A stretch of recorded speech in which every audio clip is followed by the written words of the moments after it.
mighty Led Zeppelin took off in 1968, and in that very year, their second album would replace the Beatles' Abbey Road at the top of the charts. They would end up becoming the new kings of rock and roll through the decade of the 1970s. Millett and Button state in their book, Led Zeppelin in the Light, if Elvis Presley and Little Richard dominated the 50s, and the Beatles and the Rolling Stones dominated the 60s, Led Zeppelin, the biggest selling rock group the world has ever known, have unarguably dominated the 70s.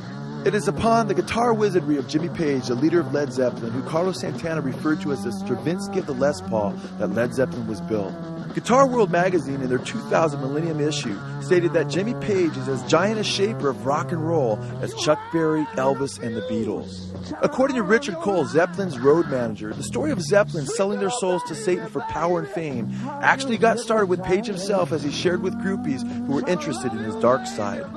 Cole stated, "It is proclaimed that in the earliest days, the band members, except for John Paul, who refused to participate, had made a secret pact among themselves, selling their souls to the devil in exchange for the band's enormous success. One of our roadies once said to me, I tried to broach the subject once and Jimmy went into a rage. I'd never raise the issue again." Jimmy Page never came out and publicly admitted that he was a Satanist. Abaddon, the founder of the heavy metal group Venom, stated, "If Jimmy Page had gone out and said Led Zeppelin are a satanic band and I'm a Satanist or whatever, it would have flattened Led Zeppelin in the 1970s. Notwithstanding, the evidence of Page's Satanism is quite compelling when one realizes that Page is a disciple of the teachings of Satanist Aleister Crowley, and that Page has practiced his magic and incorporated Crowley's teachings into Led Zeppelin's music. Jimmy Page said, "I feel Crowley's a misunderstood genius of the 20th century because his whole thing was liberation of the person, of the entity, and that restriction would foul you up. A lot of the points he made can be seen to manifest themselves all down the line. His thing was total liberation and really getting down to what part you played. What you want to do, do it."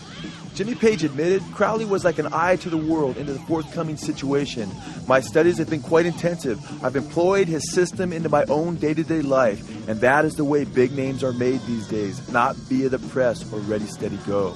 Michael Desbarres, once an intimate friend of Jimmy Page's, said, "Jimmy was the classic rock star with the moated castle, the velvet clothes, the fabulous cars that he couldn't drive, and the 80,000 rare guitars. And like an idiot, I was dabbling with the Aleister Crowley thing at the time."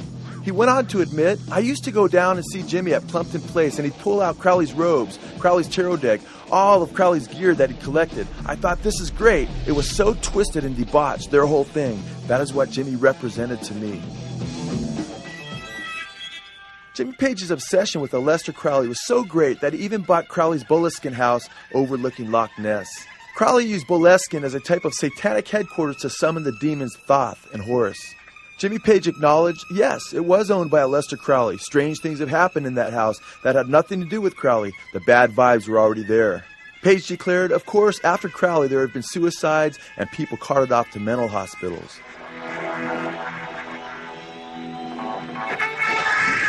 Jimmy Page stated, "Many is the time I just stay home alone. I spend a lot of time near water. Crowley's house is in Loch Ness, Scotland.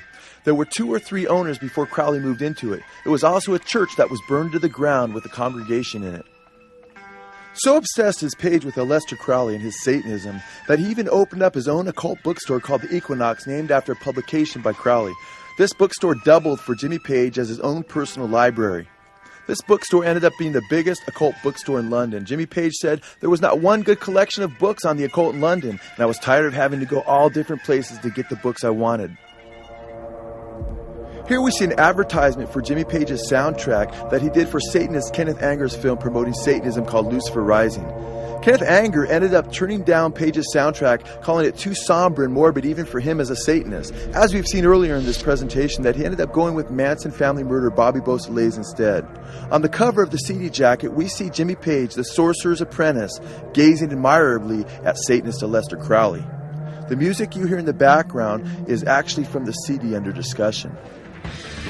In Crowley's book Magic, he describes the setting for the Satanic Temple. Crowley calls for the sorcerer to use a pillar or obelisk with countercharges in black and white. This obelisk represents the power of Satan. Led Zeppelin used an obelisk for the cover of their album Presence. Page said it was suggested that they call the album Obelisk, but that, quote, "To me, it was more important what was behind the obelisk." Throughout the artwork of the album, this obelisk is seen in various settings. Here we see a school teacher transferring the power of the presence of Satan behind the obelisk into a student. Led Zeppelin started their own record label called Swan Song. The label depicts the sun god Apollo, the so-called god of music, which takes the appearance of a fallen angel when revolving on a turntable. And what is the meaning of Swan Song?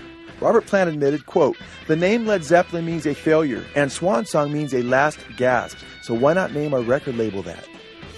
The Bible speaks of the fall of Satan, the fallen angel, and associates his fall with deception and music.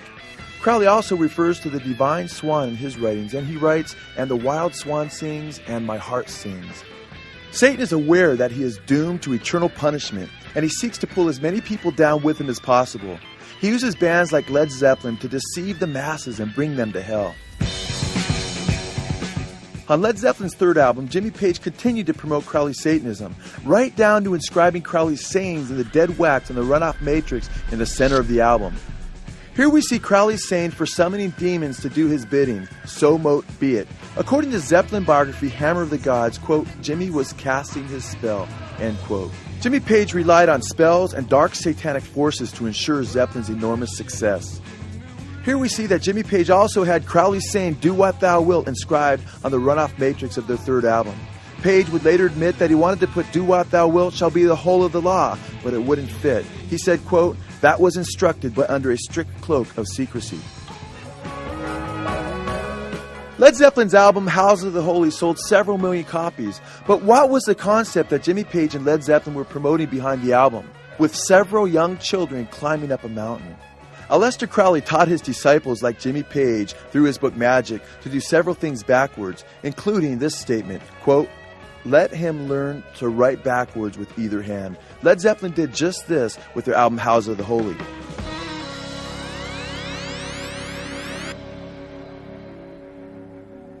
Ultimately, then, this would not be the houses of the holy, but the houses of the unholy. The concept behind Houses of the Holy appears to be human sacrifice to Satan. Aleister Crowley taught, "Sacrifice cattle, little and big, after a child.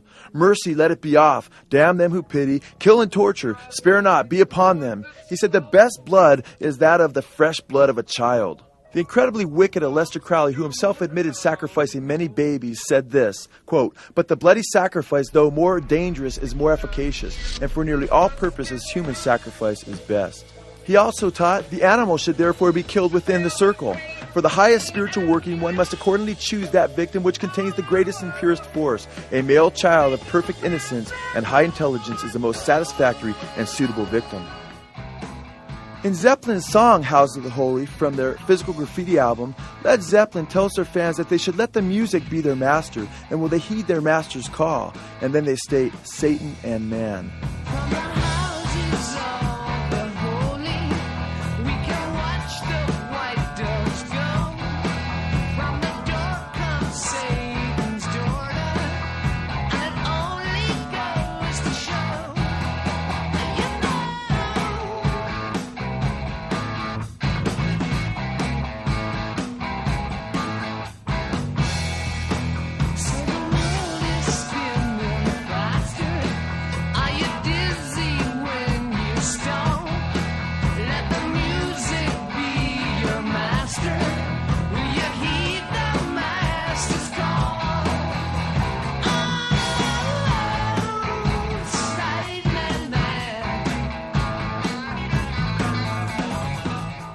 In Crowley's book Diary of a Drug Fiend, he speaks of his disciple as the outrider of the sun.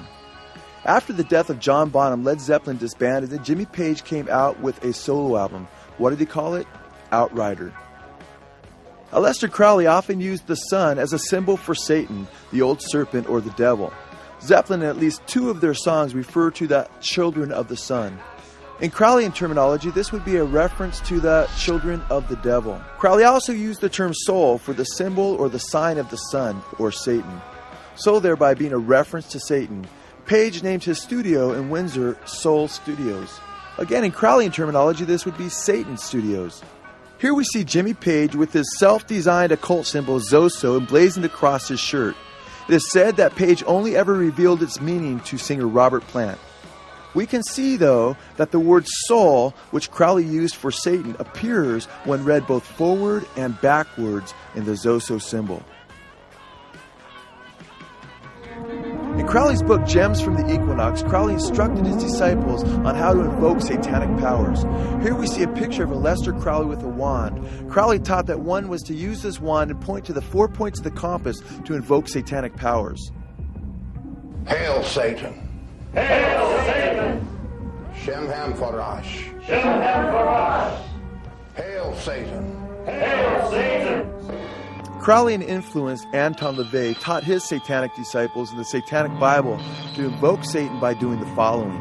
He wrote, turning counterclockwise, the priest points with the sword to each cardinal point of the compass and calls forth the respective princes of hell, Satan from the south, Lucifer from the east, Belial from the north, and Leviathan from the west. Satan, Lucifer, Belial,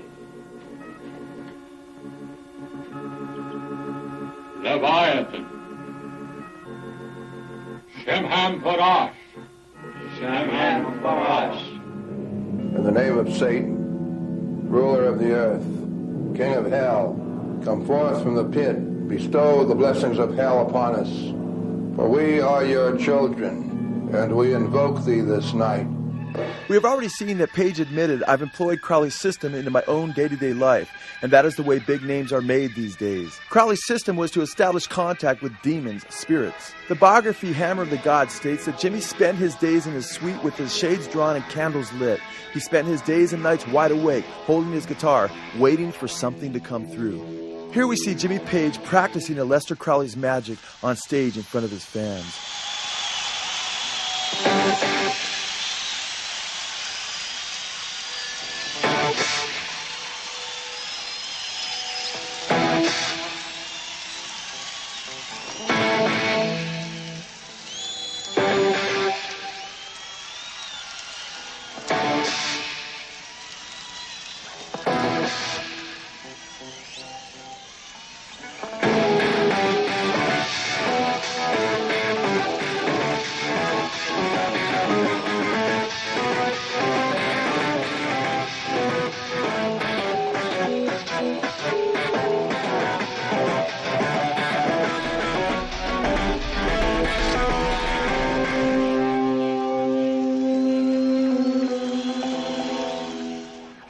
After Jimmy Page has finished his ritualistic invocation of Satan by pointing to the 4 points of the compass with his bow, their video, The Song Remains the Same, then cuts to him climbing up a mountain.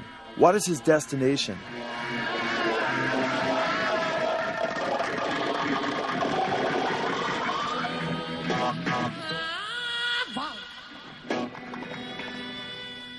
He ascends up to the top of this mountain and ends up encountering a strange old man with a light and a staff, the light supposedly lighting Jimmy Page's way. Who is this old man? He is the hermit of the occultic tarot deck. He represents occult wisdom or mystical guidance. The hermit is actually adapted from an Aleister Crowley tarot deck designed by Crowley himself. What we see next is that Jimmy Page shows after his satanic invocation that he actually becomes one with the hermit or the being represented behind the hermit.